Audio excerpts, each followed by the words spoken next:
welcome to another episode of Two Peas in a Pod. My name is Rabiba, and with me, as usual, I have Habiba. और आज का जो episode है, it's sort of a continuation of the previous episode. So previous episode में, like the topic was really close to our hearts. हम लोग usually सारे discuss कर रहे होते हैं कि women against violence against women in Pakistan, how women are not safe, और बड़ी कैजुअल बातों में भी ये सारी चीज़ें आ रही होती हैं. और फिर सना यूसुफ का केस भी हुआ था, सो उसके ऊपर हमने पूरी डेडिकेटेड एपिसोड की थी लास्ट वीक. और उसी की कंटिन्यूएशन में वी वर टॉकिंग, और हबीबा को मैंने सजेस्ट किया कि लेट्स जस्ट हैव समवन जो कि एक एक्सटर्नल पर्सपेक्टिव भी लेके आए इसी चीज़ के ऊपर. And we could not think of anyone better than Muhiba Ahmed, who is our guest today. Muhiba का जो है इंट्रो वो खुद देंगी, because I think she can do justice to it. But what I can tell you about her is that she is one of the main social activists of Pakistan. She has done a lot. One moment that has been going around in Pakistan, तो उसके उनका बहुत ज़्यादा हाथ है. She has international exposure as well. उनकी जो entire journey है वो सराउंडिंग social activism के ऊपर करी है. अब अभी जो है बाकी जो इंट्रोडक्शन है वो मुहिबा को खुद देंगी. So welcome to our podcast. Welcome. Yeah. So मुहिबा, first of all I would like कि आप पहले थोड़ा सा इंट्रोडक्शन दे दें, और फिर उसके बाद हम we have a series of questions for you, और उसके ऊपर हम मज़ीद डिस्कशन करेंगे कि we'll also like to know more about your journey. We'll also include our commentary, और जो basic questions जो हम अपने सर्कल में बैठ के एक दूसरे से कर रहे होते हैं जिसका जवाब अक्सर हमें नहीं मिल रहा होता, उसके ऊपर भी हम जो है वो बात करेंगे. So over to you. सबसे पहले तो बहुत शुक्रिया रबीबा और हबीबा आप लोगों का. It's such an honour to be है.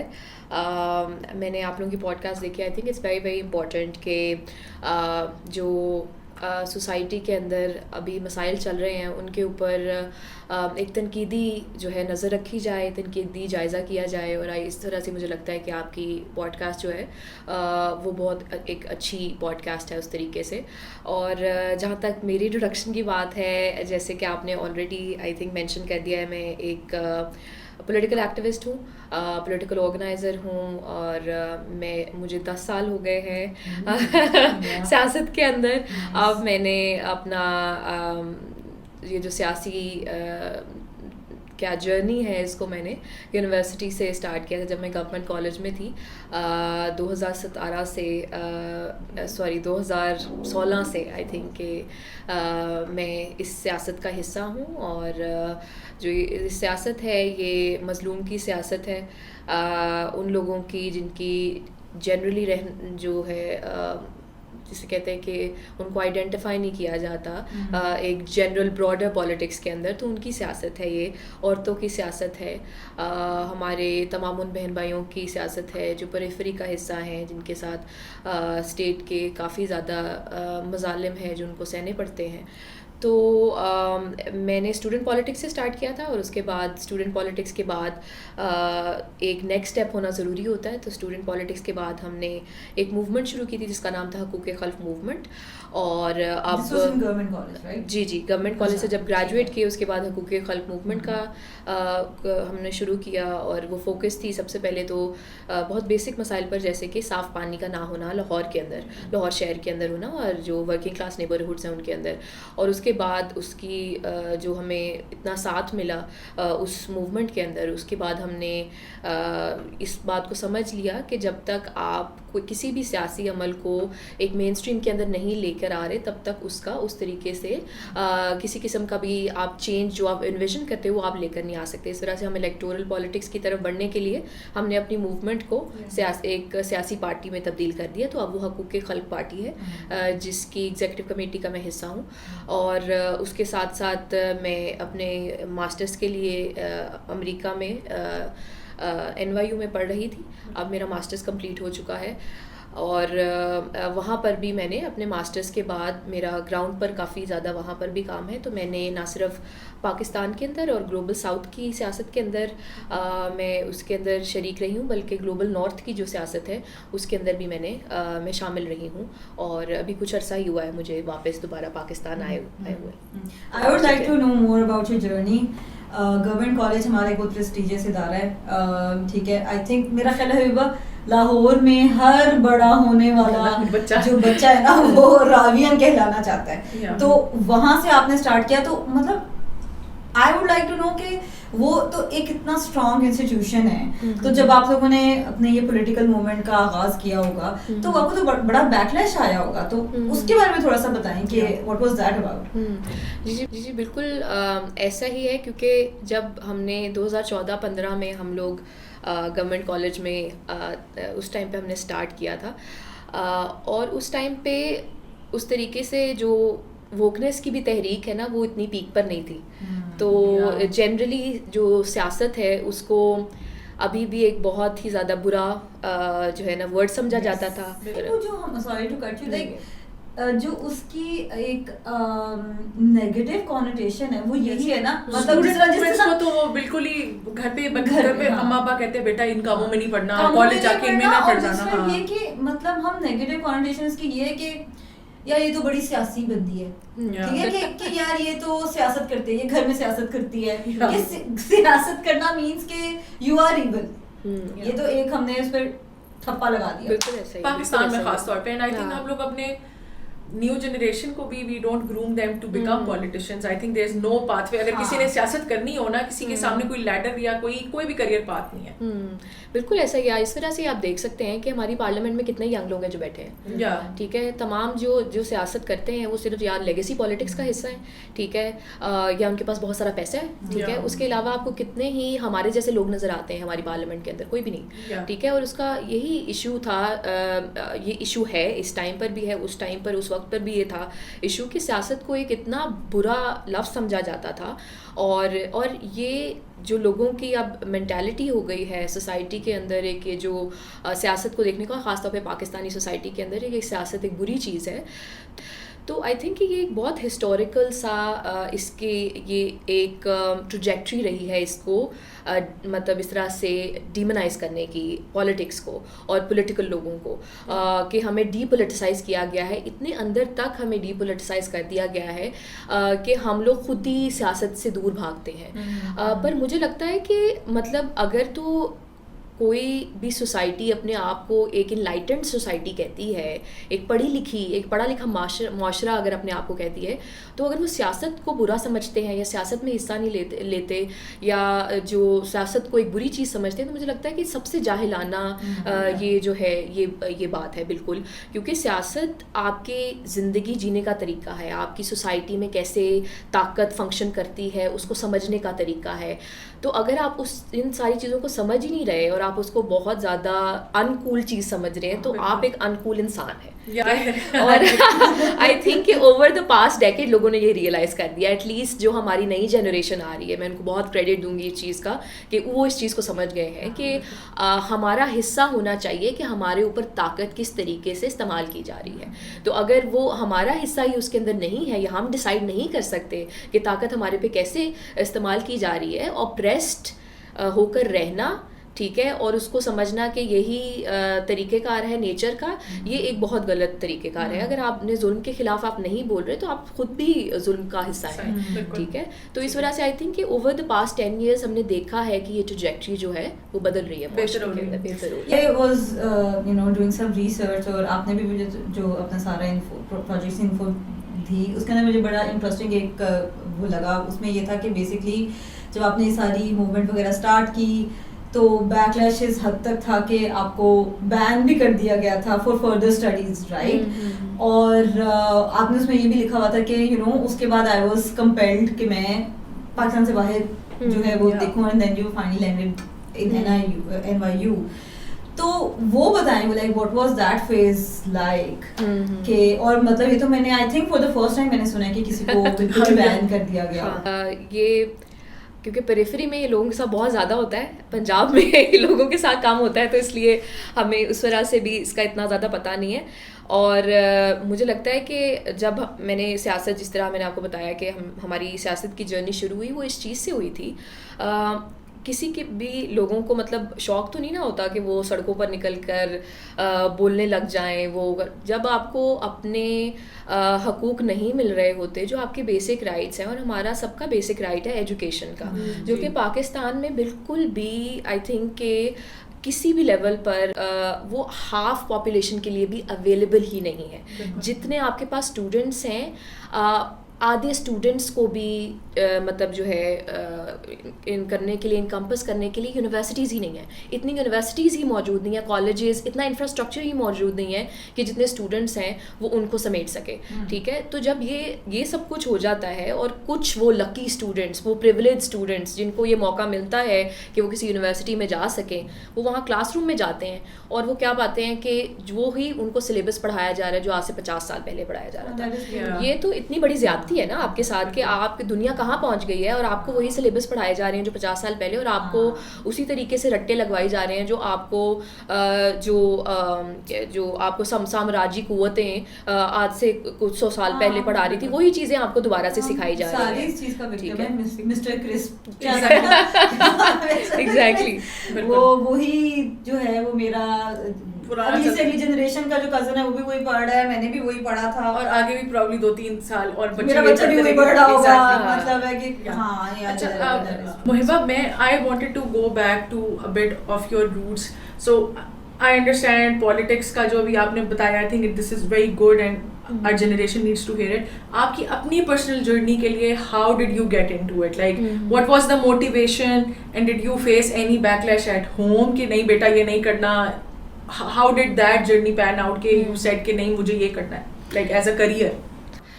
आई थिंक कि जिस तरीके से मैं आपको बता ही रही हूँ कि जब हमारी क्लासरूम्स के अंदर हमें नहीं ना तो पढ़ाया जा रहा था, और यहाँ पे कौन सा एजुकेशन फ्री है? पब्लिक एजुकेशन भी यहाँ पर फ्री नहीं है, और ये सबसे बड़ा जुल्म है हमारी तमाम जनरेशन के साथ, आने वाली जनरेशन्स के साथ, हमसे पुरानी जनरेशन्स के साथ। ये बहुत बड़ा जुल्म है कि आप एजुकेशन के लिए लोगों से पैसे ले रहे हैं और फिर आप उनको एजुकेशन दे भी नहीं रहे। मतलब आप क्या उनको प्रोवाइड कर रहे हैं? तो इस वजह से फिर हम लोगों ने क्लासरूम्स के बाहर एक दूसरे के साथ मिलकर ये तय किया कि अगर हमें क्लासरूम्स में नहीं पढ़ाया जा रहा तो हम खुद अपने आप को पढ़ाएंगे। ठीक है, जब हमारे टीचर्स हमें नहीं पढ़ा रहे, हमारे इंस्टीट्यूशन हमें नहीं पढ़ा रहा, तो हम अपने आप को खुद पढ़ाएंगे। तो हम स्टडी सर्कल्स करते थे बाहर इकट्ठे मिलकर, सिर्फ पढ़ रहे हैं और कुछ नहीं है। इसको एक सियासी अमल के तौर पर डीमोनाइज किया गया। इसके ऊपर यूनिवर्सिटी की बात है। इसको डीमोनाइज किया गया क्योंकि बजाय इसके कि उसको अप्रिशिएट किया जाता, उससे कुछ सबक लिया जाता कि बच्चे अगर खुद पढ़ें, इसका मतलब ये है कि हमें कुछ चीज़ें तब्दील करने की ज़रूरत है और बच्चों को अकोमोडेट करने की ज़रूरत है। उसकी बजाय हम पे बहुत ज़्यादा क्रैक डाउन किया गया। और एक ऐसे टाइम पर मुझ पर डिसिप्लिनरी कमेटी बैठी जबकि मेरे इतने अच्छे ग्रेड्स थे। मैं डिबेटिंग सोसाइटी की सदर थी, उसके जो डिबेटिंग सोसाइटी है जीसी की, बहुत मतलब फेमस सोसाइटी, उसकी मैं सदर थी। मैं को करिकुलर में भी पार्ट ले रही थी, मैं अपनी सारी एकेडमिक्स भी ठीक थी। और मुझे सिर्फ इस चीज़ पर कि ये ऑर्गेनाइजिंग क्यों हो रही है कैंपस के ऊपर, बच्चे खुद मिलकर क्यों एक ऐसा काम करें जिसको administration as a threat perceive कर रही थी। तो जाहिर है जब डिसिप्लिनरी कमेटी बैठी तो फिर पेरेंट्स को भी इंगेज किया गया। और उस टाइम पर आके मैंने भी क्वेश्चन किया उस एडमिनिस्ट्रेशन से जिन्होंने डिसिप्लिनरी कमेटी और डिसिप्लिनरी एक्शन लिया था मेरे ऊपर कि किस चीज़ पर आपने एक्शन लिया। ठीक है, मैं 18 साल से ऊपर हूँ। अगर आप 18 साल से ऊपर हो सकते हैं तो आप वोट दे सकते हैं। क्या वोट एक सियासी अमल नहीं है? सबसे बेसिक जो आपका पॉलिटिकल आई थिंक राइट होता है वो वोटिंग का राइट होता है, 18 साल के बाद आपको मिल जाता है। तो अगर आप वोट कर सकते हैं तो आप और किसी किस्म की सियासत क्यों नहीं कर सकते? क्योंकि वोट तक पहुंचने के लिए आपको सियासत को समझना पड़ेगा। ठीक है, तो आप और कोई सियासत क्यों नहीं कर सकते? और मैंने क्या गलत किया है? सिर्फ ये गलत किया है कि हम लोग खुद से पढ़ रहे थे, खुद से कोशिश कर रहे थे जब आपने हमें फेल कर दिया, और हम आपकी जितनी भी हम इंस्टीट्यूशंस को बेहतर करने की कोशिश कर रहे थे, हम एज यूथ उसको बेहतर करने की कोशिश कर रहे थे। Why is that a threat? ठीक है, अगर सियासी तौर पर आपकी यूथ आपको एक डायरेक्शन दिखा रही है, यूथ आपका सरमाया है, तो फिर यूथ की सुनते क्यों नहीं है? Yeah, exactly. One more thing that I really wanted to ask, because एक चीज़ जो कि शायद हमने mention नहीं की, I think it's time to mention it. Muhiba is also one of the OG organizers of औरत मार्च. OG इसलिए कह रही हूँ क्योंकि अगर हमारी कोई audience Gen Z है तो उनको समझ आ जाएगी what are we talking about. तो उसके बारे में मेरे बहुत सारे सवाल आते हैं. एक तो पहला सवाल यही है कि आपने किस तरह से ये आइडिया कंसीव हुआ, लाइक शुरू की स्टोरी सुनानी है कि स्टार्ट कहाँ से हुआ, ठीक है. और it was like a really alien concept. ये शुरू के 1-2 साल तो मुझे भी समझ नहीं आई, like I couldn't make up my mind कि क्या मैं इस मार्च का हिस्सा हूँ, होना चाहिए, मुझे सपोर्ट करना चाहिए, नहीं करना चाहिए. और उसके बाद हम उस बैकलैश पे भी आएंगे जो कि बेसिकली कनेक्ट करती है to the violence against women in Pakistan. तो उसके बारे में थोड़ा सा इंट्रो दें कि how did it all start, और you were the part of the entire organising group, वो किस तरह से स्टार्ट हुआ? औरत मार्च आई थिंक कि मैं उसकी ऑर्गेनाइजिंग टीम का हिस्सा ज़रूर थी, ख़ासतौर पे जो पहली 3 मार्चेस हुई थी इन पर्टिकुलर. आई थिंक कि 2018 की जो मार्च थी वो मेरी पहली मार्च थी जिसका मैं हिस्सा थी. उसके ऊपर मैंने तकरीर भी की थी, वो अलहमरा में हुई थी. पर बहुत कम लोगों को इस बात का इल्म है कि उससे पहले 1 साल पहले भी ये मार्च हुई थी. तो 2017 से औरत मार्च की जर्नी शुरू हुई थी. उस जर्नी का मुझे अंदाज़ा था, पर उस तरीके से हम ऑर्गेनाइजिंग टीम का तब हिस्सा नहीं थे. 2018 में मुझे लगता है काफ़ी चीज़ें मुख्तलिफ हो गई थी, और मुख्तलिफ इस तरीके से कि सोशल मीडिया जो है, एक जो उसने काम किया है वो ये है कि पूरी दुनिया को बहुत डीपली कनेक्ट कर दिया है. और सिर्फ दुनिया को सरसरी तौर पर नहीं बल्कि सियासी तौर पर भी आपकी स्ट्रगल्स को एक दूसरे के साथ कनेक्ट कर दिया है. तो जब हमने देखा कि मी टू की जो एक पूरी मूवमेंट है वो पूरी दुनिया में चली, जो हरासानी के ख़िलाफ़ थी कि कौन से मतलब औरतें हैं वो कितना ज़्यादा हरासानी का शिकार होती हैं, और ये एक ऐसी चीज़ है जिसको इतना नॉर्मलाइज़ कर दिया गया है पूरी दुनिया में, ठीक है. तो वही चीज़ आई थिंक पाकिस्तान की औरतों ने भी फ़ील की थी, और आई थिंक अभी तक वो चीज़ फ़ील हो रही है. अगर आप इसी साल की रिपोर्ट देखें तो जो वर्ल्ड इकोनॉमिक फोरम का जेंडर गैप का सर्वे था, उसके अंदर Pakistan is doing the worst, ठीक है. हाँ, out of we literally came 145th out of 146. That is terrible, ठीक है. इसका मतलब यही है कि मसला मौजूद है इस मुआशरे के अंदर, और उसके अंदर एक मूवमेंट थी जो कि ऑर्गेनिकली आई थिंक कि वो बिल्ड हो गई उन सारे मसलों के ऊपर, क्योंकि ये मसले तो काफ़ी देर से औरतें सह रही हैं, पर उसके ऊपर एक्शन लेना आई थिंक कि वो उस टाइम पर एक मतलब होता है ना, ऑर्गेनिकली कभी चीज़ें दे कम टुगेदर. क्योंकि स्टूडेंट मूवमेंट भी उस टाइम पे चल रही थी, जनरली फ्रस्ट्रेशन थी लोगों के अंदर कि we need to change our circumstances, whether it's women, whether it's the minorities in the peripheries, whether it's students, anybody. तो I think कि वो सारे लोग इकट्ठे हो गए इस सारी चीज़ के अंदर, और औरत मार्च के अंदर भी बिल्कुल ऐसा ही हुआ. प्रॉब्लम ये है कि अगर एक ऐसा मुआशरा है जिसमें ऑलरेडी इतनी हेट्रेड है औरतों की, बाकायदा औरत ज़ात से नफ़रत की जाती है, ठीक है, उनको कत्ल करना एक बहुत आम सी बात समझी जाती है कि गलती तो उनकी ही होगी, विक्टिम ब्लेमिंग की जाती है, हरासानी की तो कोई लिमिट्स ही नहीं है इस मुआशरे के अंदर, ठीक है. तो अगर और फेमिसाइड जो है वो इतना ज़्यादा मसला किया जाता है, चाइल्ड मैरिजेस और पता नहीं क्या क्या, और औरतों की रसाई एजुकेशन तक, प्रोफेशनल लाइफ तक बिल्कुल ख़त्म, ठीक है. मतलब इतनी ज़्यादा मसाइल मौजूद हैं. तो आई थिंक कि ज़ाहिर है जब औरतें उठकर उसी मुआशरे के अंदर बोलेंगी कि बस बहुत हो गई और हमें भी इंसान समझिए, मैक्सिमम यही एक उसमें थी ना कि मतलब हमें ह्यूमनाइज करें, हमें ऐसे ना देखें कि हम एक कमतर चीज़ हैं और एक चीज़ है, बल्कि एक इंसान ही है ना, हमें उस तरीके से देखा जाए. पर एक ऐसे मुआशरे के अंदर जो ऑलरेडी नफरत करता है, ऑफ कोर्स वो उस औरत मार्च की सबसे नेगेटिव जो एस्पेक्ट्स हैं उनके ऊपर फोकस करेंगे, हाईलाइट करेंगे, ताकि जो रियल कॉज है उससे डिवर्ट कर दी जाए अटेंशन.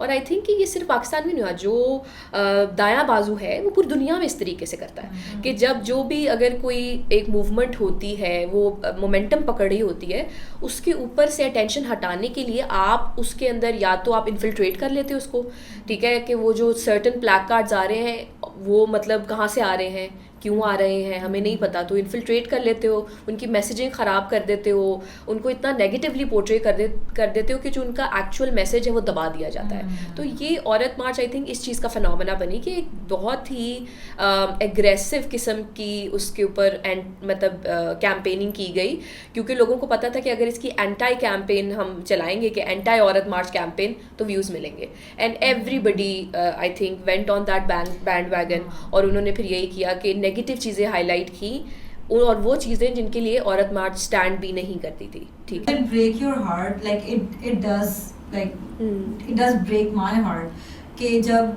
इसी तरह के मोमेंट को एक तो आउट ऑफ कॉन्टेक्स्ट लेके जाया जाता है, और दूसरा औरत मार्च को औरतें ही जब निगेट कर रही हों और उसी के अगेंस्ट खड़े हेवीली क्रिटिसाइज करो, like does it break your heart? Absolutely, I think कि बहुत ज़्यादा आप एक तरीके से ना होप भी आप you just lose hope, because if it's your own mothers and sisters against you, what can you do? ठीक है, कि अगर आप उनकी भी उसी तरीके से, पर फिर मैं उनके साथ भी इस चीज़ पर एम्पथाइज कर सकती हूँ कि वो प्रोडक्ट किस माशरे का है, इसी हेटफुल माशरे का प्रोडक्ट ही है, जिसकी वजह से उनको विरासत में क्योंकि नफ़रत मिली है तो वो आगे भी मतलब आपको नफ़रत ही देती हैं। ठीक है, और क्या है, उनको मिला क्या है? ठीक है, उनको इज़्ज़त मिली होती तो वो इज़्ज़त आपको आगे से देती, जब उनको मिली ही नफ़रत है, वायलेंस मिला है, तो वो उसी चीज़ों को आगे करते हैं। बेसिकली हम लोगों ने इंटरनलाइज जो कर लिया है, मतलब हर चीज़ तो हमें लगता है because it is what it is,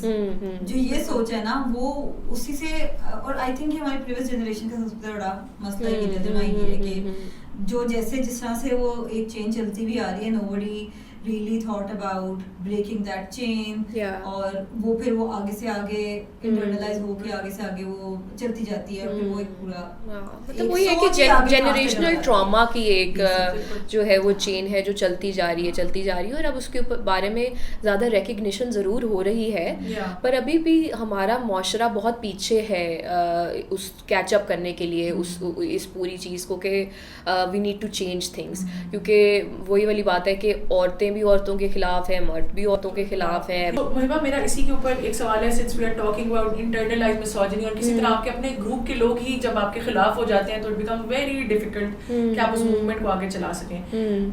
और since you talked about Haqooq-e-Khalq and you know stand for it, जहाँ पे आप बहुत बेसिक राइट्स की कि साफ पानी होना चाहिए, उसकी बात कर रही हैं। So one of the biggest criticism जो कि औरत मार्च पे आता भी है कि जी ये इलीटिस्ट मूवमेंट है, ये तो ऐसी इस तरह के मसलों की तो ये बात ही नहीं करती कि अच्छा आपके पास 90% खवातीन है जिनको हेल्थ केयर नहीं मिलती, उनको या तो अबॉर्शन के लिए फोर्स किया जाता है, या उनको अबॉर्शन के लिए उनको सेफ एनवायरनमेंट्स नहीं मिलते, उनको मदरहुड के टाइम पे क्लीन हेल्थ नहीं मिलती।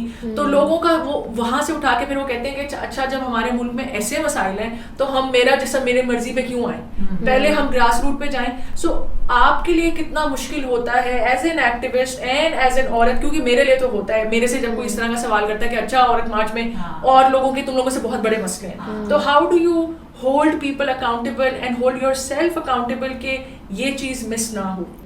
नहीं, आई थिंक ये बहुत ज़रूरी है, और आई थिंक बहुत ज़्यादा क्रिटिसिज्म इस चीज़ पर आया था, पर फिर मैं दोबारा उस चीज़ को हाईलाइट करूँगी कि वो जो क्रिटिसिज्म किया जा रहा था वो एक बहुत सिस्टमैटिक क्रिटिसिज्म था, जो एक्चुअल जो रियलिटीज़ हैं जिनके ऊपर बात की जा रही थी औरत मार्च में, उससे आपकी अटेंशन डाइवर्ट करने के लिए। और आई थिंक कि जो एक मसला जिसके ऊपर बहुत ज़्यादा गुफ्तगू की जा रही थी वो मेहनत कश औरत का मसला है। ठीक है, कि मेहनत कश औरत किन मसाइल से गुजरती है, जिसमें आपने बात की हेल्थ केयर की भी बात होती है, no access to education, but also हरासानी से वो गुजरती है, अगर उसने फैक्ट्री तक जाना है तो उसके साथ बॉन्डेड लेबर है, और ये सारी चीज़ें हैं जो एक मेहनत कश औरत का भी मसला है। और उसके साथ कनेक्ट जो है, जब तक वो हमारी मूवमेंट को हम फोर फ्रंट में नहीं है उस मूवमेंट के, आई डोंट थिंक कि मूवमेंट सक्सेसफुल हो सकती है, पर मूवमेंट ने कहीं से तो स्टार्ट होना होता है। ठीक है, हमारे मुआशरे का मसला ये है कि लोग इतने फ्रस्ट्रेटेड हैं कि उनको इंस्टेंट रिजल्ट्स चाहिए। इंस्टेंट रिजल्ट्स कैसे आ जाएं जब ये इतने साल हो गए, 70 से ज़्यादा साल हो गए हमारी आज़ादी को, और अभी तक अगर औरतों का ये हाल है कि 2025 के हम ग्लोबल जेंडर गैप इंडेक्स के अंदर इतना बुरा परफॉर्म कर रहे हैं, तो फिर आप औरत मार्च से कैसे एक्सपेक्ट कर सकते हैं कि वो 1 साल के अंदर वो चेंज लेके आए? ये तो बहुत रिडिकुलस सी आई थिंक एक्सपेक्टेशन है ना। हम सिर्फ क्रिटिसाइज़ करते हैं, उसके अलावा हम सोल्यूशन ओरिएंटेड एक नेशन ही नहीं है कि हम उस चीज़ की तरफ देखें कि अच्छा अगर ये मसला है इसकी हल कैसे निकाला जाए, या हम पेशेंस करें। और वो इसी वजह से है क्योंकि इतनी ज़्यादा कमियां मौजूद हैं इस माशरे के अंदर।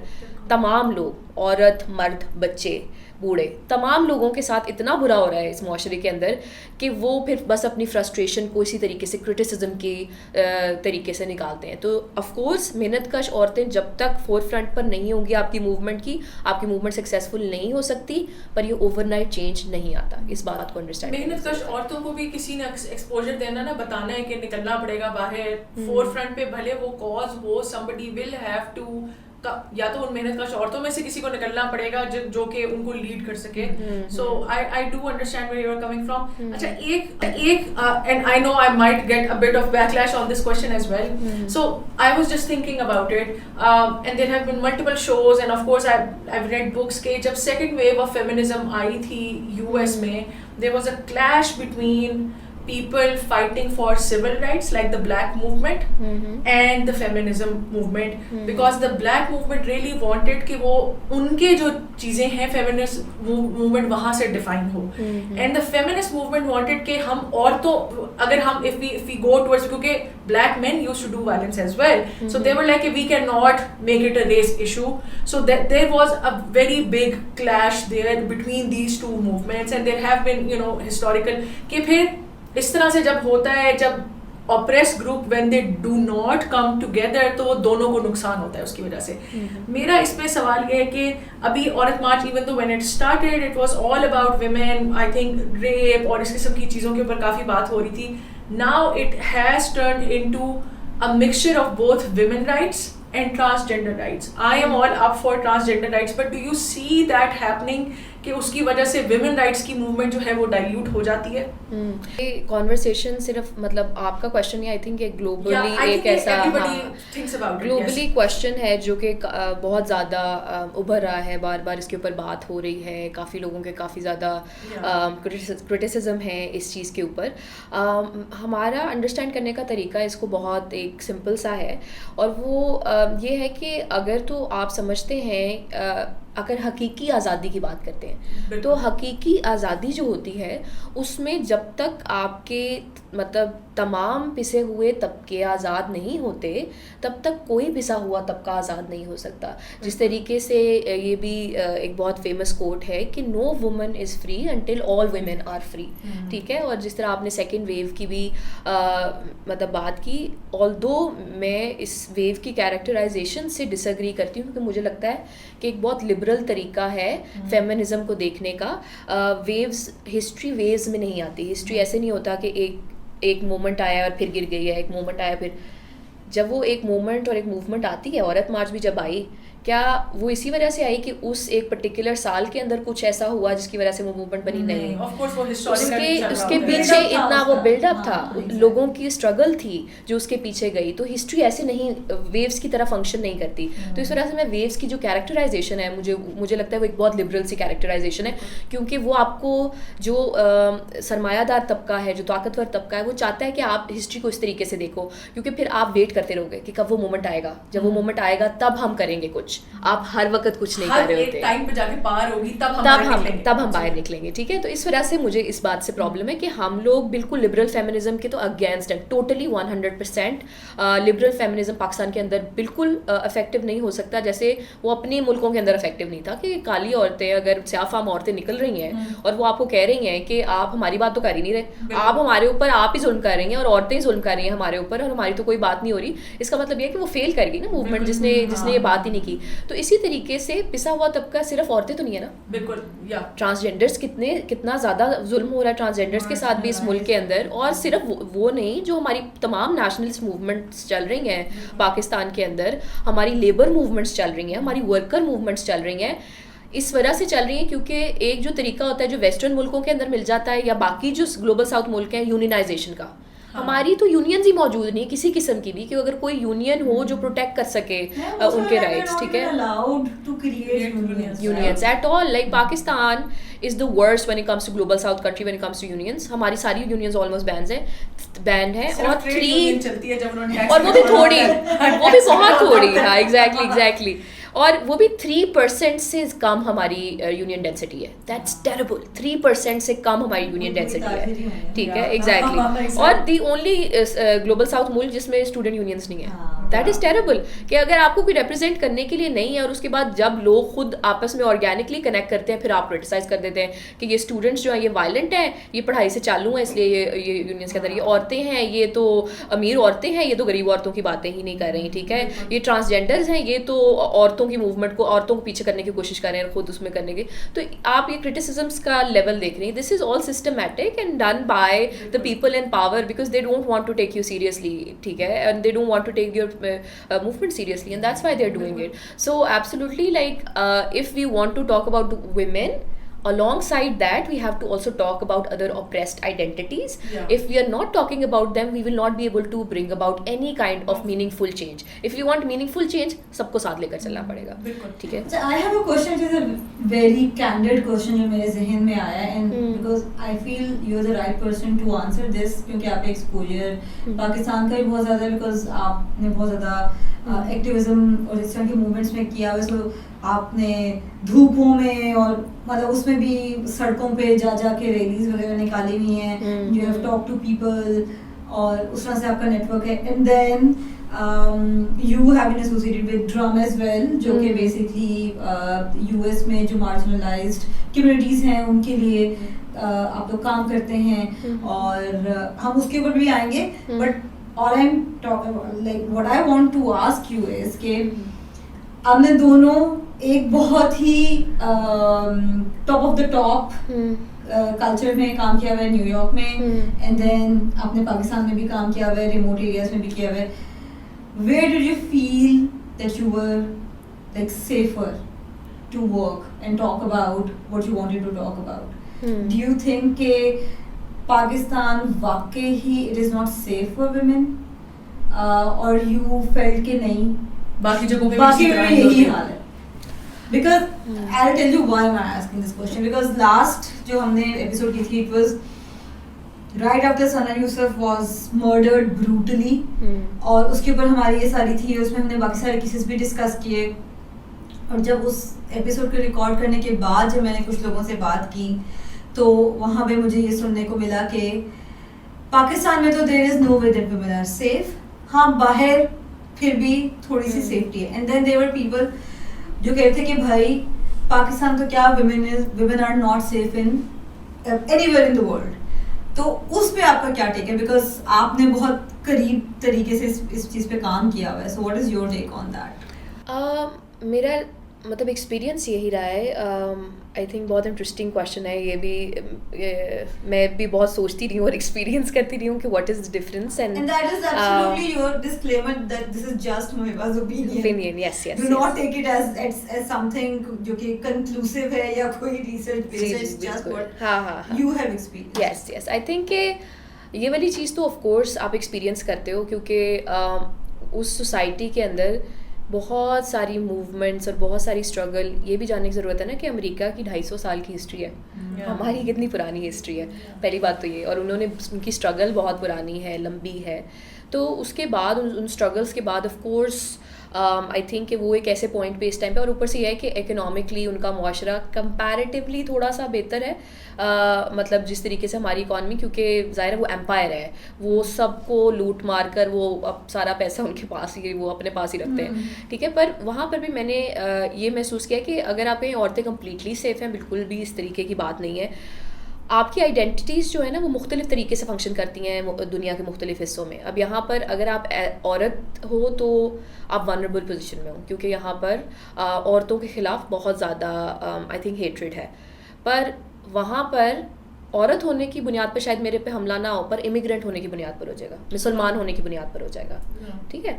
तो आई थिंक सोसाइटीज़ कहीं पर भी जब तक ये सरमायादारी का जो पूरा का पूरा सिस्टम है ये उस तरीके से इस्टेब्लिश्ड है जिसमें इनक्वालिटी जो है एग्जिस्ट करती है, वो इनक्वालिटी एग्जैक्टली, तो इनक्वालिटी किसी भी किस्म की हो सकती है, वो आपके जेंडर की बुनियाद पर हो सकती है, वो आपकी और किसी आइडेंटिटी मार्कर की बुनियाद पर हो सकती है, ठीक है, वो आपकी रंग की नस्ल की बुनियाद पर हो सकती है।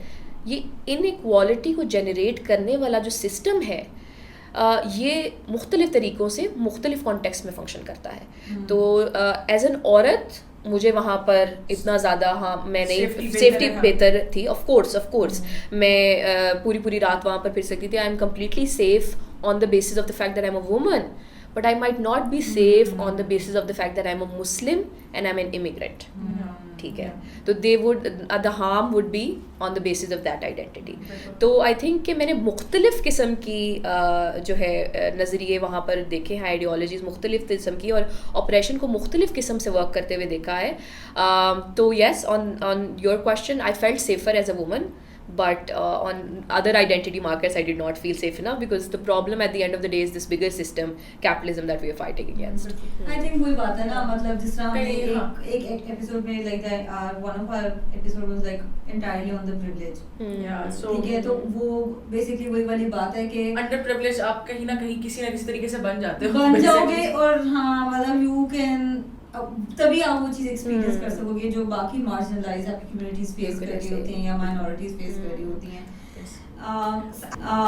I heard someone say this, I don't know, maybe we'll have to edit this out later.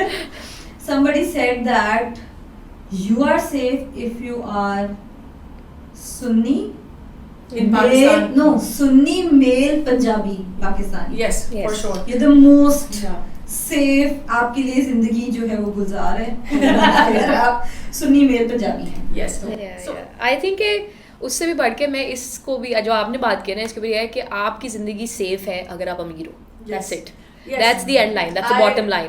अगर आप एक शिया भी हो, आपको कोई भी आइडेंटिटी है ना, अगर आप एक अमीर इंसान हो तो आप सेफ हो, क्योंकि अगर आप उस माशरे के अंदर सेफ नहीं हो ना, you can fly off to another place where you are safe. So if you are so that is the root of all problems, socio economic, it's economic. तो we need to understand this, हमारी माशरे को understand करने की हमारे भी ज़रूरत है, पूरी दुनिया को भी, कि मसला जो है वो है ही बुनियादी मसला, इकोनॉमिक मसला है।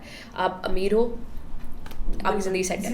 इसी के ऊपर मेरे दिमाग में एक सवाल ये आ रहा था कि ऑफ कोर्स सो अब हम लोग पंजाब में हैं, right, I think we are better off probably than women who are in Balochistan at this moment, या वो पंजाब के भी जो लोग रिमोट एरियाज में, रूरल एरियाज में बहुत कुछ होता है। सो व्हाट, बिकॉज अभी बहुत आपने देखा होगा अक्सर क्लिप्स चल रहे होते हैं, एक्ट्रेसेस आके मॉर्निंग शोज पे, and I will not talk about anybody in particular, लेकिन मॉडल्स हैं, एक्ट्रेसेस हैं, and they sometimes they will just like utter such ancient stuff के शौहर के कदमों के नीचे जन्नत है, मैं तो जूते उठाती हूँ, या मैं तो काम ना करती कभी भी, अगर मेरा शौहर मुझे मना कर देता, ठीक है, उसका हक है। What do you think is the responsibility of the privileged group? ठीक है, इवन अगर आप औरत भी हो, लेकिन अगर आपने जिस तरह बात की कि पैसा ही सारा कुछ है, राइट, अगर आप एक अमीर औरत हो और specially if you are generating your own money, कोई आपको कुछ नहीं कहेगा, राइट। तो as that group, what do you think is our responsibility, and do you think कि इस तरह से एक्ट्रेसेस वगैरह जब टीवी पे आके बोलती हैं उसका इम्पैक्ट होता है, नहीं होता, like what is your take on that? I think कि आजकल के माशरे में तो आप अगर किसी किस्म की भी आपके पास सोशल मीडिया की रसाई है या फिर आप प्लेटफॉर्म है किसी भी किस्म का, तो आपके पास एक बहुत बड़ी रिस्पॉन्सिबिलिटी आ जाती है, क्योंकि आप माशरे के नैरेटिव्स को इम्पैक्ट कर सकते हो। लोग आपको, अभी जो हमारा पूरा टिकटॉक कल्चर है जिसके ऊपर यही है कि अमीर होना ही सारा कुछ है, तो people would try any means to get to that point instead of realizing कि ऐसा क्यों है कि सिर्फ 1% लोग अमीर हैं और बाकी 99% जो हैं वो गुर्बत में मर रहे हैं, ठीक है, और उसके लिए हमें सबके लिए इक्वल करने की ज़रूरत है, बजाय इसके you look up to that 1%। और वो जो 1% है जिसकी आप बात कर रही हैं, आई थिंक कि हम फिर भी उनके वैसा नहीं है, क्योंकि वो 1% इतने अमीर हैं कि हम उनके पास करीब भी नहीं लग सकते। वो 1% जो है वो सरमायादार है, ठीक है। सरमायादार एक बहुत बड़ी बात होती है। और even with I think the fact that you talked about these actresses और ये सब लोग, I think they are just looking to maintain their fame, their power. ये भी एक सियासी अमल है ना, तो उन्होंने अपनी पावर को और अपनी फेम को सस्टेन करना है, क्योंकि अगर वो उसको सस्टेन करेंगे तो वो अपने इकोनॉमिक जो उनके बेनिफिट्स हैं उनको वो सस्टेन कर सकते हैं। क्योंकि उन्होंने आवाम के, अगर आवाम गलत भी सोच रही है, they would not be practicing all of that what they're saying on screen in their own lives, no, but they're saying it on screen just to appease those thousands and millions of people who listen to them, because those thousands of people and millions of people help them make that money. So over here money is the priority. Basically वही ना, views जो आपके exactly. तो आपका जब पैसा आपकी priority बन जाता है और आपकी मतलब ये आपको जिम्मेदारी महसूस ही नहीं होती कि ये जो मैं पैसा बनाने की कोशिश कर रहा हूँ, जिन मीन्स से कर रहा हूँ, वो कितना हार्म कर रहे हैं इस सोशल स्ट्रक्चर को। तो आई थिंक वो एक बहुत ही you just become a part, you just facilitate that 1%, ठीक है। You are exactly doing the same thing that 1% is doing. तो आई थिंक ये completely ridiculous, I am completely against that idea. If you have a platform you should use it responsibly, because वही वाली बात है कि आप सिर्फ अपना फ़ायदा ना देखें। जब आप अपना, हमारा मुआशरा ही लिबरल मुआशरे से मुख्तलिफ इसलिए क्योंकि हम सिर्फ अपनी बात नहीं करते हैं, हम अपने इर्द गिर्द तमाम लोगों के, लोग अनॉय होते हैं इस चीज़ से, पर मैंने बाहर रह के देख लिया कितनी इंपॉर्टेंट चीज़ है ये, कि आपके पास कम्युनिटी होती है, आपके पास हर टाइम दोस्त होते हैं, आपके पास बैक करने के लिए आपको इतने ज़्यादा लोग मौजूद हैं। तो जब आप एज ए कम्युनिटी है अपने आप में, अपने बारे में सिर्फ सोचना, वो लिबरल सोच है। लिबरलिज्म के खिलाफ है ना आप, तो फिर सबसे पहले इस चीज़ के खिलाफ हो कि आपने सिर्फ अपने बारे में नहीं सोचना, अपने इर्द गिर्द लोगों के बारे में भी सोचना है, अपने मुआशरे के बारे में भी सोचना है। तब आपके हेट्रेड ऑफ लिबरलिज्म कहाँ जाती है, तब आपकी हेट्रेड ऑफ लिबरलिज्म कहाँ जाती है। लिबरलिज्म सिर्फ और सिर्फ कपड़े उतारना नहीं है। लिबरलिज्म का मतलब ये होता है कि सिर्फ और सिर्फ अपने बारे में सोचना। आजकल हमारा मुआशरा भी लिबरल मुआशरों की तरह सिर्फ अपने बारे में सोचने लग गए। तो ये सेलिब्रिटीज अपने बारे में सोच रहे हैं, सरमायादार अपने बारे में सोच रहे हैं। तो हमारी जो जंग है वो लिबरलिज्म के खिलाफ है, और यही हमारी सियासत है, यही औरत मार्च की सियासत है, ये तमाम उन ग्रुप्स की सियासत है जिनको आप क्रिटिसाइज करते हैं। हम एंटी लिबरल हैं, जो लिटरली बात है कि आप इस बात को समझें कि एंटी लिबरल तो सबसे ज्यादा हम हैं, आप हमारा साथ दें, ठीक है। हम में खिलाफ अमेरिका के। Have you ever gotten threats? I think yes, absolutely. जब खास तौर पे हम लोग कर रहे थे स्टूडेंट, हमारी मूवमेंट जब बहुत ज़्यादा 2019 के अंदर काफ़ी पॉपुलर हो गई थी, मैस मूवमेंट हो गई थी, क्योंकि वो तमाम लोगों की बात करती थी। तो आई थिंक कि जो रियासत है और जो रियासती अदारे हैं उनको बहुत ज़्यादा उस चीज़ से एक धचका लगा था कि how can the small itty bitty people and itty bitty young people question us and question our systems. Movement actually बहुत बड़ी बन गई थी, बहुत बड़ी बन गई थी, exactly. Like to look it up, आप जाके लाल आपको सारा उस पे आ जाएगा। We will also try to मतलब उसके डिस्क्रिप्शन में भी हम कुछ लिंक्स भी डाल देंगे if you would like to educate yourself on all of those movements.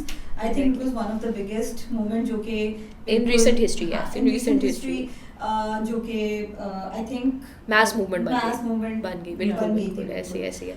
तो आई थिंक कि उसके बाद काफ़ी ज़्यादा आए थे इस तरह से, फैमिली भी कि यार हमारे लोग इतने बेवकूफ़ नहीं है। हाँ बिल्कुल कि वाकई आई मीन वो कुछ There are people who सोचने समझने की सलाहियत है, अंधाधुन नहीं। Exactly. देखिए यही एक बात है जो कि I will come back from the very top question, like the very first question that you asked me about the educational institutions and how I got politicized there. I think that is the point. Like जो अशराफिया है हमारे मुल्क की, वो यही चाहेगी कि हम अनएजुकेटेड रहे, ठीक है, हम लोग रट्टे तोड़ते बने रहे, ठीक है, हमें जो पढ़ाया जा रहा है हम वही पढ़ते रहें, मगर एग्जैक्टली पाक स्टडीज में हम यही पढ़ेंगे। एग्जैक्टली ख्वाब आ गया, और फिर कायदे आज़म ने कहा कि लेट्स ठीक है, लेट्स डू इट। तो आई थिंक ये एक रिडिकुलस एक हिस्ट्री है, डिस्टॉर्टेड हिस्ट्री है जो हमें पढ़ाई जा रही है। असल हिस्ट्री जो है, जो लोगों की हिस्ट्री है, उसको अरेज कर दिया गया है, ठीक है। आपको क्या पता है कि 60s और 70s की मूवमेंट में क्या हुआ था, किसने वो मूवमेंट लड़ी थी, किसी को नहीं पता ना, क्योंकि वो हिस्ट्री बुक्स में नहीं है। हिस्ट्री बुक्स में आपको बताया जाता है कि एनिमी कौन है, आपका दुश्मन कौन है। आपको डिसाइड करना है खुद से रिसर्च करके कि आपका दुश्मन कौन सा है, क्योंकि वो झूठ बोल रहे हैं, वो आपको गलत दुश्मन बता रहे हैं। वो बता रहे हैं कि हर कोई जो आपसे मुख्तलिफ है वो दुश्मन है, कि हर कोई जो आपसे मुख्तलिफ है वो आपका दुश्मन है। नहीं, इसकी वजह से तो औरतें दुश्मन बनी हुई हैं, क्योंकि मर्दों के पास ताकत है, मर्दों को लगता है औरतें उनसे मुख्तलिफ है तो फिर दुश्मन है, ठीक है। ये गलत कैरेक्टराइजेशन है जो आपको इस पढ़ाई से आपके पास आ रही है, और इसी वजह से ये अशराफिया का पूरा एक एजेंडा है जिसके तहत वो हमें रखना चाहते हैं अनएजुकेटेड, ताकि हम उनकी पावर को चैलेंज ना कर सके। और जब हमने बाहर बैठ के यूनिवर्सिटी के अंदर खुद से उनकी ताकत को इस तरीके से चैलेंज किया कि हमने खुद से पढ़ना शुरू कर दिया और क्रिटिकली सोचना शुरू कर दिया, वो थ्रेटन हो गए, वो ठीक है, वो थ्रेटन हो गए। और इसी तरीके से आई थिंक कि ये जो आप लोग का भी जो इनिशिएटिव है, इस तरह के इनिशिएटिव बहुत ज़रूरी है कि हम खुद अपनी छोटी छोटी ज़िंदगी का भी जो हिस्सा है ना, उसको हम उसका तनकीदी जायजा लें। ये तो मुझे लगता है ये तो बहुत ही कॉलोनियल किस्म की वो एक माइंडसेट है ना, कि आपने अगले बंदे को एक्सेस टू इन्फॉर्मेशन ही नहीं देना, और अगर उन्होंने कहीं से ले लिया और उस पे पढ़ना शुरू कर दिया तो आपकी तो full exactly dumb minds are easy to govern. Yes bro, ये तो कुछ करने लगे हैं। बिल्कुल dumb minds are very easy to govern, और यही हमारी अशाफिया को पता है, इसलिए वो यूनिवर्सिटियों पे पैसे नहीं लगाते, वो रोड्स बना देंगे नहीं, उस पे वो मिलियंस ऑफ डॉलर्स लगा देंगे, पर एक नई स्टोरी हो गया इसी चक्कर में, एग्जैक्टली डबल स्टोरी हो गया। पर वो आपकी यूनिवर्सिटी के अंदर एक जो है ना नई यूनिवर्सिटी नहीं आपको बना के देंगे, कभी भी नहीं बना के देंगे। ये आप लिखवा लें। मरियम नवाज लोगों को आजकल बहुत पसंद आ रही हैं, क्योंकि वो जाहिर सी बात है बहुत इंफ्रास्ट्रक्चर डेवलपमेंट गुड, हाँ बहुत अच्छी लग रही है सबको। पर आप ये सवाल मैं सबसे पूछती हूँ कि ठीक है, आई थिंक आप जब इतनी बड़ी आप लाहौर को एक्सपेंड किए जा रहे हैं जस्ट बिकॉज आप लाहौर आपकी वोटर बेस है, आप वोटर बेस को एजुकेट नहीं कर रहे, क्योंकि वोटर बेस एजुकेट होगी तो वो आपसे सवाल पूछेगी, वोट नहीं ना देगी, वो आपको वोट नहीं देगी, right. Exactly. Acha. So Muhiba, I had a question. Since you've been in the field and you've been working for such a long time, has there been any story that you came across that deeply impacted you? It can be any story, whether it's related to something economic or a woman, in distress, that really impacted you. I think there are so many. और I think वही जो आप कहानियाँ सुनते हैं लोगों से, उनकी ज़ुबानी, उनके हालात सुनते हैं, उसकी वजह से ही मैं अभी तक इस मूवमेंट का हिस्सा हूँ, क्योंकि आपको पता चलता है कि कितना जुल्म हो रहा है उनके साथ, और कितनी ज़्यादती ऐसे लोगों के साथ जो उसको बिल्कुल किसी सतह पर डिज़र्व नहीं करते, और वो भी उतने ही हकूक़ डिज़र्व करते हैं जो हम लोग करते हैं। मुझे याद है कि जब हमने पानी की कैंपेन शुरू की थी, ये मेरे ख्याल में 2019-20 की बात है, हमने चुंगी अमर सद्दू के अंदर, हम मरियम कॉलोनी के अंदर जो वर्किंग क्लास नेबरहुड्स हैं, जो लिटरली डिफेंस की बैक साइड पर है, ठीक है, डिफेंस एक इतना ग्लोरियस सोसाइटी, और उसके पीछे जो है पूरा वर्किंग क्लास नेबरहुड है, जिसके अंदर जिसका जो पूरा डिफेंस का कचरा है वो उनके पानी में फेंका जाता है, उसमें डंप किया जाता है, जो उनको पानी का एक्सेस है। तो मुझे याद है कि हमारे ही एक साथी थे जो हमारी कैंपेन के साथ काम कर रहे थे वहाँ पर, एक मज़दूर साथी थे, और उनके बारे में उनकी स्टोरी हमें पता चली, जो कि हम जब कैंपेन कर रहे थे लोगों से पूछ रहे थे, और लोग बता रहे थे कि सबसे ज़्यादा क्राइसिस पानी का क्राइसिस है, कि क्योंकि वहाँ पर कोई फ़िल्टर भी मौजूद नहीं था उस टाइम पर, उस नेबरहुड के अंदर, तो लोगों को बहुत दूर जाना पड़ता था क्लीन वाटर के लिए, और पानी इतना गंदा था कि उन्होंने बताया कि वो जो साथी थे उनकी छोटी बेटी थी, कुछ अरसा ही हुआ था उनको पैदा हुए उस बच्ची को, तो उन्होंने वो पानी बाहर से लेकर आते थे, और पानी बाहर से लेकर आते थे उसका दूध ही बनाते थे बच्चे के लिए, जो भी उनको देना होता है। तो उन्होंने एक दफ़ा फीडर धो लिया उस पानी से जो टूटी में आ रहा था, ठीक है, और as a result of that उनकी बेटी की डेथ हो गई, कि वो पानी भी अपनी बच्चे के लिए बाहर से लेके आए, जस्ट उन्होंने धोया फीडर को, ठीक है, इतना टॉक्सिक पानी था वहाँ पर। और इसके बाद हमने बहुत सारे साथियों के साथ मिलकर रिसर्च की, और हमें पता चला कि लेड जैसी, आर्सेनिक जैसी चीज़ें पानी के अंदर हैं, लाहौर के पानी के अंदर, और ख़ासकर उन इलाकों के जो कि मेहनत कश लोगों के इलाके हैं, क्योंकि वो तो इतना हमने उनको डिह्यूमनाइज़ किया हुआ है कि उनको तो हम वी डोंट केयर। हालांकि वो लोग हैं जो आके हमारे घर साफ़ करते हैं, ठीक है, वो लोग हैं जो फैक्ट्रियों में काम करके जो है वो तमाम आसाइशें हमें देते हैं जो हम घर बैठ कर लेते हैं, ठीक है। अगर वो लोग ना हो तो ये सोसाइटी एक दिन ना चले, और उनके बच्चों की मौत का बाइस हम लोग हैं, ठीक है, क्योंकि ना हम उनके बारे में बात करते हैं और ना हम उनके बारे में देखते हैं। और उसके बाद एक मैंने यहाँ से बताया, और इस तरह की बहुत ज़्यादा स्टोरीज़ हैं। मतलब आई थिंक अगर मैं बताना शुरू करूँ तो दिल फट जाएगा, ठीक है, कि you can not bear it. पर एक अमेरिका में भी जब वहाँ पर भी जाके मेरा काम यही था कि मैंने जो वहाँ की डायस्पोरा वर्किंग क्लास कम्युनिटी है, बहुत लोगों को शौक लगेगा, पर अगर आपको ये लगता है कि जो लोग भी बाहर जाते हैं वो अल्टीमेटली मज़े में होते हैं और अमीर हो जाते हैं, तो ये आपकी भूल है। यहाँ से जो मिडिल क्लास लोग भी जाएं वो वहाँ पर जाके वर्किंग क्लास बन जाते हैं, क्योंकि वहाँ पर भी सर्वाइव करना उतना ही डिफ़िकल्ट है, इफ़ नॉट मोर, जहाँ जो हमारी कम्युनिटी में मतलब सर्वाइव करना हमारे यहाँ पर मुल्क में करना है। तो मैं उनके साथ काम कर रही थी, और उनकी भी मतलब जो उनकी स्ट्रगल्स हैं, मतलब ऐसे लोगों की जिनसे हम मिले, एक हम जो अनडॉक्यूमेंटेड जाते हैं, जो यहाँ से पेपरों के बगैर जाते हैं जो लोग। अब देखिए बात ये है कि यहाँ से कोई भी बंदा जो मेरा पॉइंट ऑफ व्यू है, और आई थिंक कि मैं डिसएग्री करूँगी आप लोगों की जो कुछ पॉइंट ऑफ व्यूज थे पहले अर्लियर इंटरव्यूज में।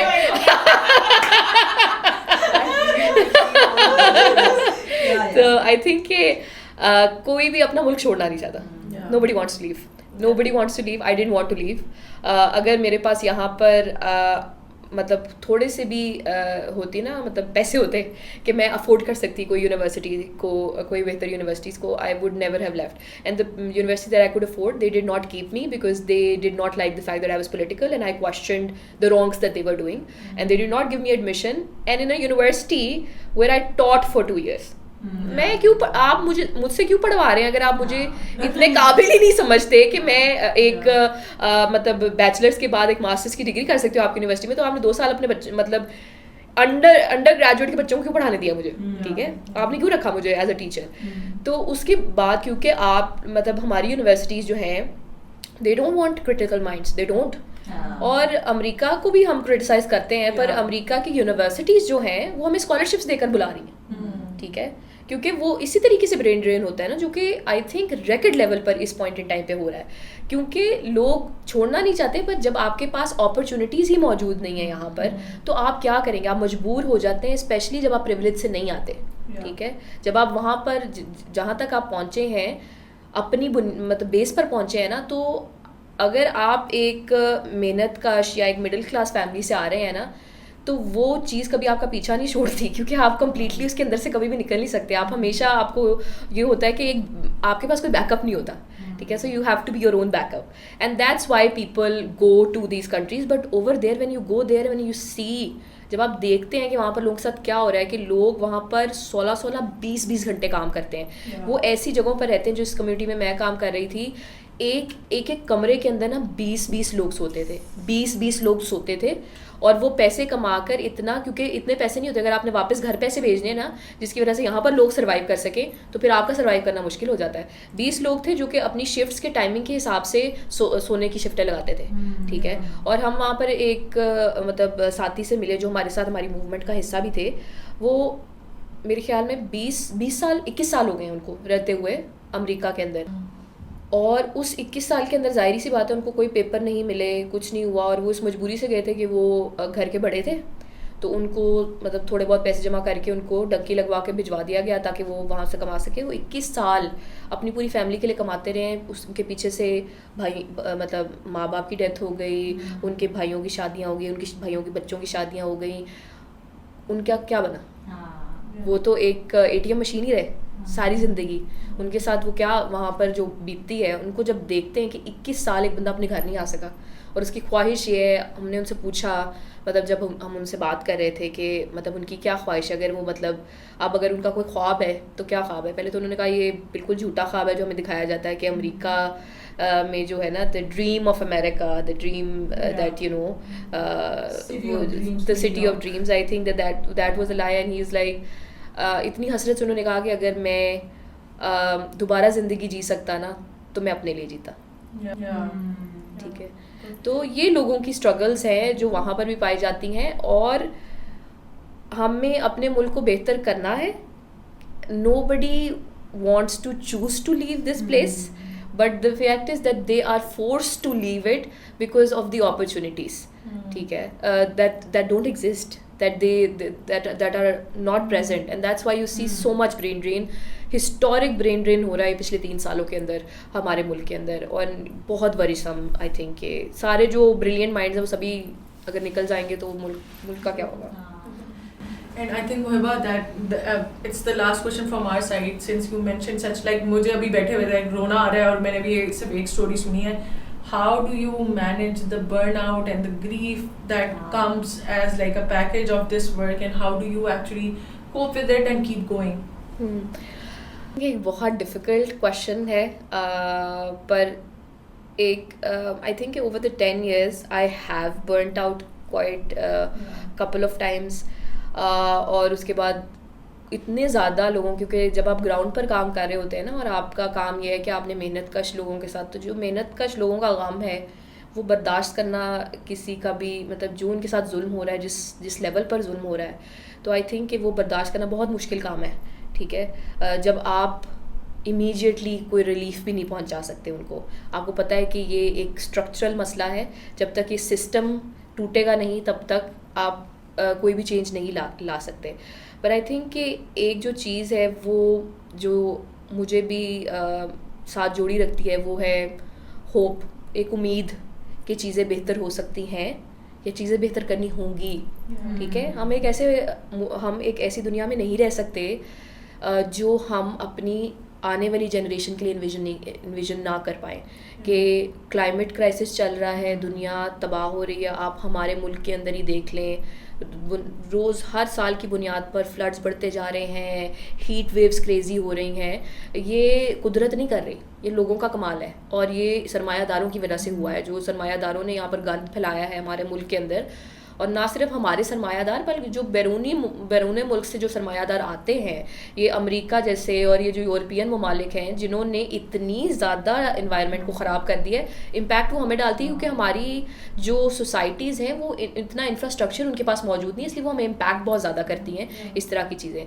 एजुकेशन का क्राइसिस हमारे मुल्क के अंदर चल रहा है. फ़लस्तीन के अंदर एक जेनोसाइड, लाइव स्ट्रीम जेनोसाइड हमारी जनरेशन ने देख ली है.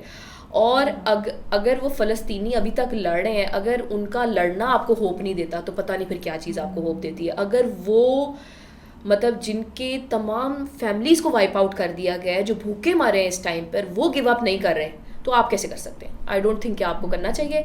आपको उन ऐसी मूवमेंट से होप लेना चाहिए जो कि जुल्म के ख़िलाफ़ और जालिम के ख़िलाफ़ खड़ी होती हैं, क्योंकि हम अपने बच्चों के लिए एक ऐसी दुनिया बनाना चाहते हैं जिसमें वो भी उस तरीके से पिस ना रहे हो जिस तरह हम पिस रहे हैं. ठीक है, तो हमें ये जो होप है ये मुझे आई थिंक मुझे चलाता रहता है. इस मूवमेंट के साथ मुझे जोड़ी रखता है. मुझे पता है कि मैंने ये चीज़ों को तब्दील करना है, हम सब ने मिलकर करना है, और सियासत ही वाहिद तरीका है जिसे कर सकते हैं.